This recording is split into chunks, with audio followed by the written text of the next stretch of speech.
Hey guys, Tomer here and welcome to Gaming News. Well, yeah, that's pretty much the title. So today I'm gonna be talking about Fire Emblem IF, also known as the new Fire Emblem game, or Fire Emblem 2015, which is not true because it will be released in 2016, or at least it will be released in 2016 in America and Europe.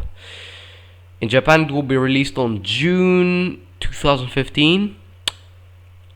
It's the latest installment of the Fire Emblem franchise, and I'm gonna, since my last video, where I essentially made a commentary on the trailer, there have been new information, which I'm gonna read to you right now. So, Fire Emblem IF is a Japanese tactical role-playing game for the Nintendo 3DS, developed by Intelligent Systems and published by Nintendo.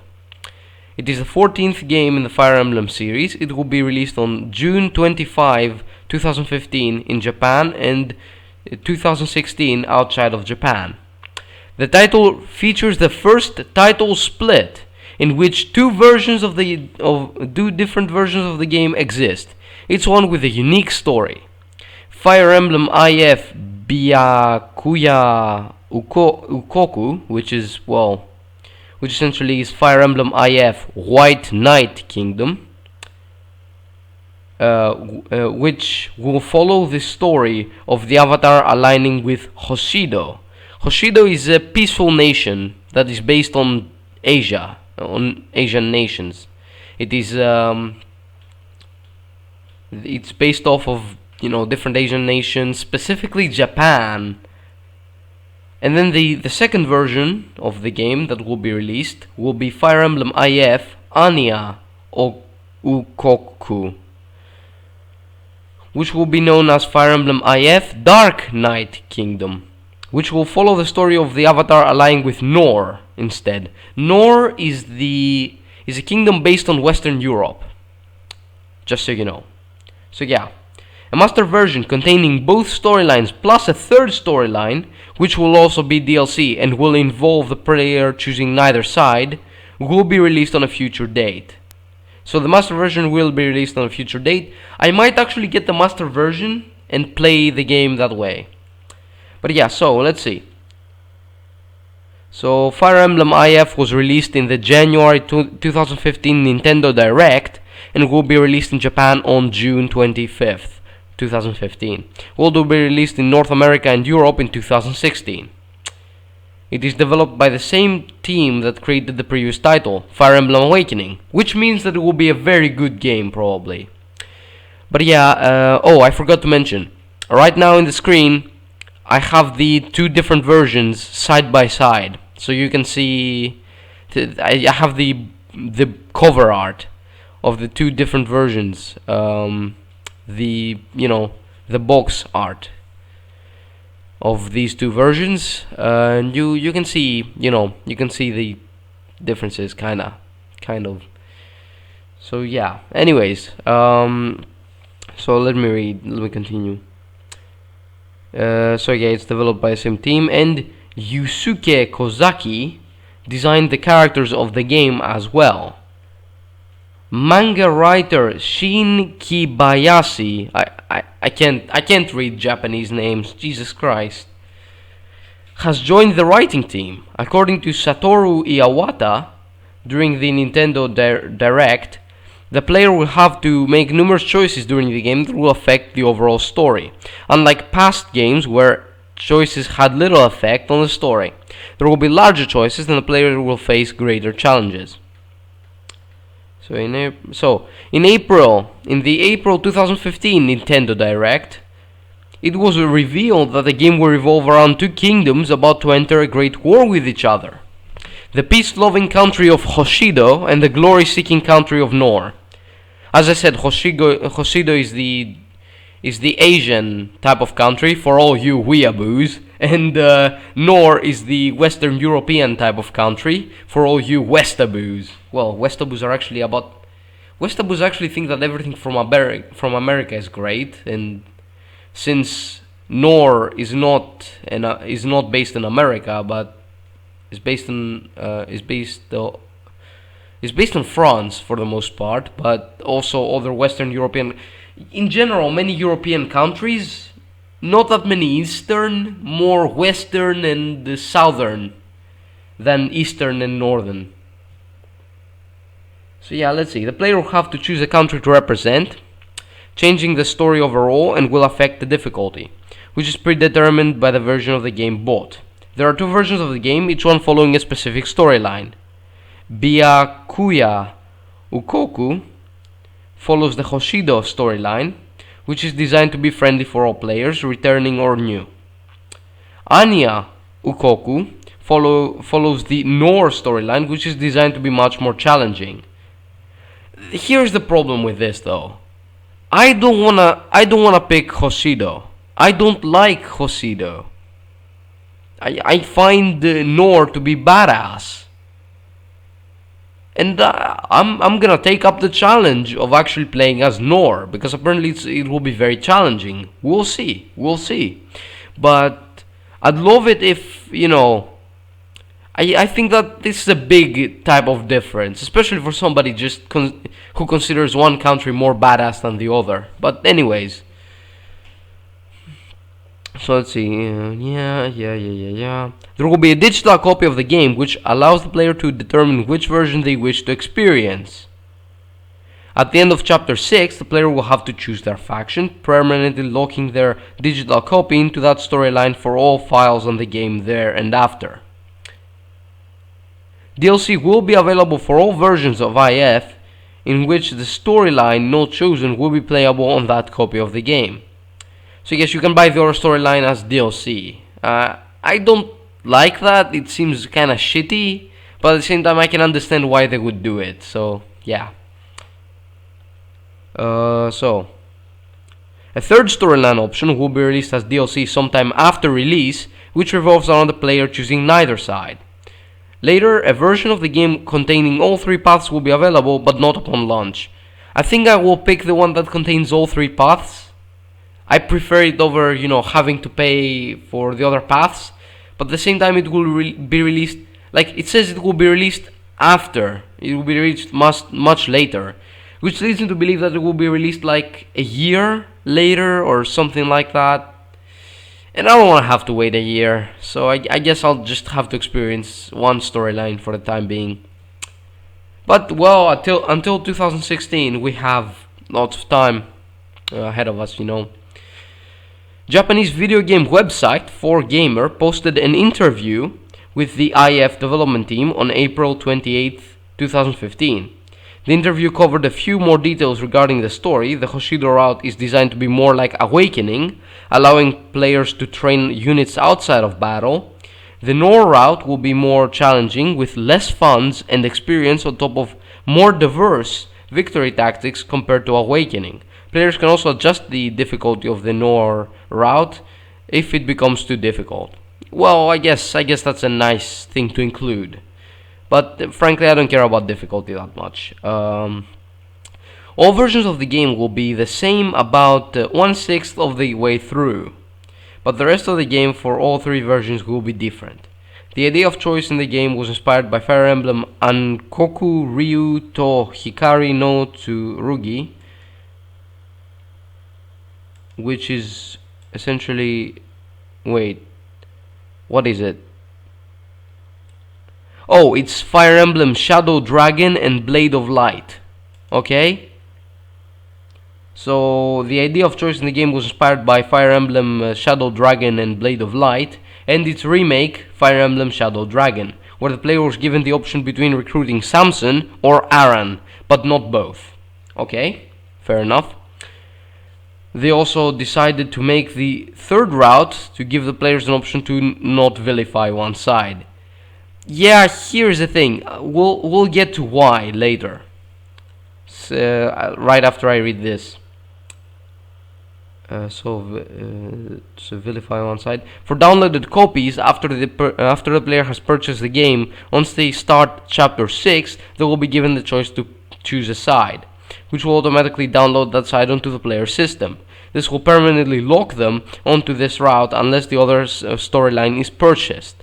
Details about the third storyline were slightly discussed, revealing that the difficulty of the third route is between the Hoshido and Nor routes. All characters will appear on all routes, though the story route chosen will bring out different characteristics and personalities from them. Well, yeah. And you'll see why here. So, story. Let me read this, just so you understand. The player will take on the role of an avatar who was born to Hoshido royalty. You are part of Hoshido, but raised in Nor. On the brink of war, the player must choose whether to follow the destiny tied to their birthplace or the fate bound to the country that raised them. Siding with the Hoshido kingdom will involve the player defending it from the invading Nor kingdom. Aligning with the Nor kingdom will involve the player in a revolution within the Nor kingdom. A revolution? What? I don't know. There will be an option to align with neither side, though details about this route are currently unknown. So here's the thing. So I'll read these later. So let me read you a bit more of the story, because that wasn't very informative. So the avatar, the protagonist of the game, the character you play as, will be customizable, of course. Just so you know, the character will be customizable, just like Awakening. Was born to the Hoshido royal family as the third eldest child of 5. They were kidnapped as an infant and raised by the royal family of the neighboring kingdom of Nor. Mysteriously, they have the miraculous ability to shift into a dragon. Holy fuck.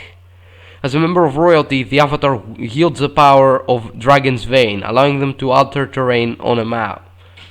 A great war looms over Hoshido and Nor, and soon the two kingdoms meet at battlefield. The player must choose to side with the kingdom and help with their respective causes. Here is what I wanted you to read. You were born to the Hoshido royal family. The royal family of the kingdom of Nor kidnapped you, and you were raised with them. Here's the thing though.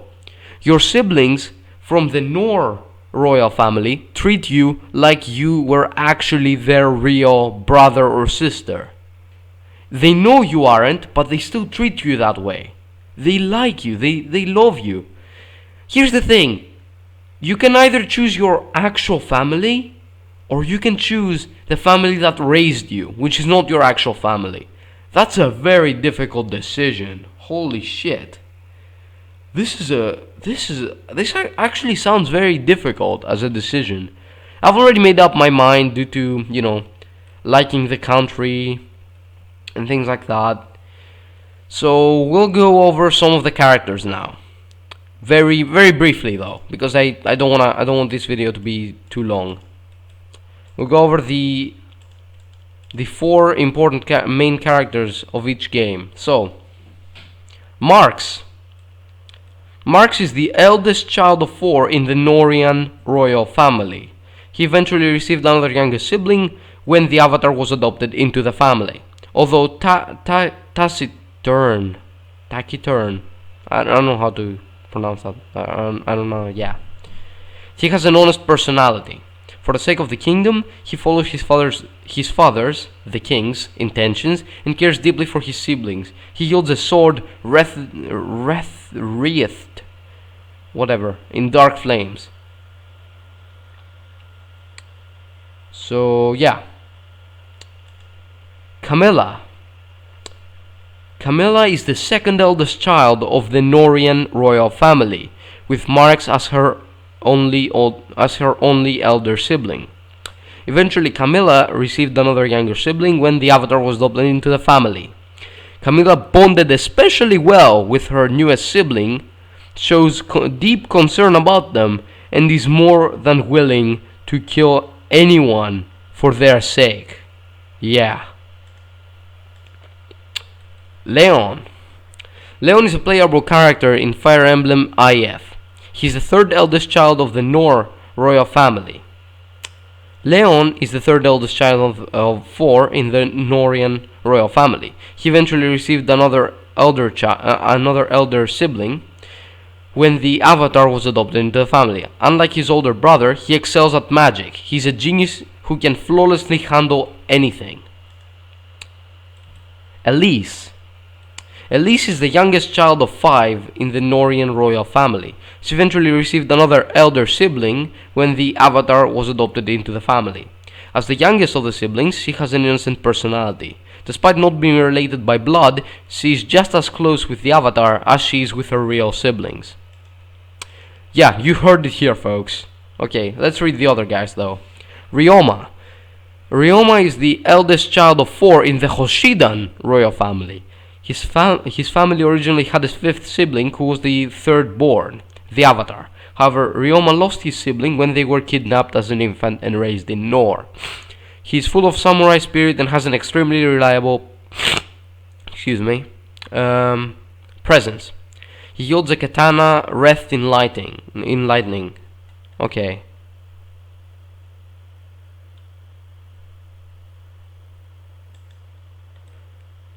Hinoka. Hinoka is the second child of 4 in the Hoshidan royal family. She originally had a 5th sibling who was the 3rd born, the Avatar. However, Hinoka lost her sibling when they were kidnapped as an infant and raised in Nor.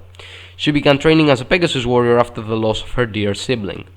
When the Avatar returned to Hoshido after many years, Hinoka cried onto her long-lost sibling, overjoyed to be reunited after so long. Okay?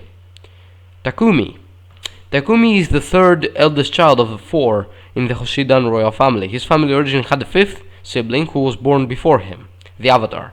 However, Takumi lost his sibling when they were kidnapped as an infant and raised in Nor. In order to obtain others' recognition of his own strength, he has been perfecting his martial arts. He has a somewhat cautious personality. Sakura. Sakura is the youngest child of 4 in the Hoshidan royal family. She originally had a 5th sibling who was the 3rd born, the Avatar. However, Sakura lost her sibling when they were kidnapped as an infant and raised in Nor. Unlike her siblings, she is shy and timid. So yeah, you can see why it's such a difficult decision to actually, choose the family, But yeah, I'm gonna read the returning features of this game and the new features. So the returning features are: the player will create an avatar for the game. The player will have more customizable options for their avatar than in Awakening. Female avatars can have special hair accessories similar to the hats that could be worn in Shin Monsho no Nazo. I can't translate that, sorry. The pair-up and duel system functions from Awakening return, however enemies now can use the duel system. Okay? This game will have voice acting just like in Awakening as well. Each version of the game will change the format of overall gameplay outside of the storyline. The Hoshido path will have a traversable map similar to Awakening, Sacred Stones, and Gaiden. The player can level up characters outside of the storyline chapters by paying a fee to initiate a skirmish, similar to using a Reeking box. Like Awakening, map victory conditions will mostly be either rout the enemy or defeat the boss. The Nor path will be more structured, having no external battles outside of the story. Chapters, much like most previous Fire Emblem titles, experience and funds are much more limited and more victory conditions will be present, such as defending at base, breaking through the enemy lines, and turn restrictions for certain maps. Yeah, that sounds very challenging actually. Skills make a return in the game, however, unit can now equip up to 6 skills compared to 5 in Awakening. Monsters similar to the Risen, called Nosferatu, will make an appearance. Einherjar-like units are featured in IF. Unlike Awakening, these units can only be accessed via special codes from the Fire Emblem Cipher TCG in Japan. It's currently unknown if this will be the case in the localized versions. Only 3 Einherjar have been confirmed: Marth, Lucina, and Minerva. Street Pass will make a return, though details are unknown. Casual mode is available. Like Fire Emblem Gaiden, weapon durability is not featured in the game. A total of 9 save slots will be available for the player to use. Nice! That's actually very nice. New weapons including katanas, naginatas, kanabos, and ofuda. All royalty characters, including the avatar, have the ability known as Dragon's Vein, which allows them to alter the terrain at certain locations on the map. The game will have amiibo compatibility, though details about it are currently unknown. A new mode called Phoenix Mode is introduced, which revives any fallen allied characters on the next turn. Gameplay mode style can be changed during a playthrough if the game proves to be too difficult for the player to progress. Players can change from classic to casual and then to Phoenix mode, but not in reverse. The storyline will be unaffected by gameplay mode changes. Okay. So yeah, that's pretty much the game. And this is a new series, Gaming News. So I hope you enjoyed this video, and please share it with anybody you know who would be interested in Fire Emblem IF. And have a great evening.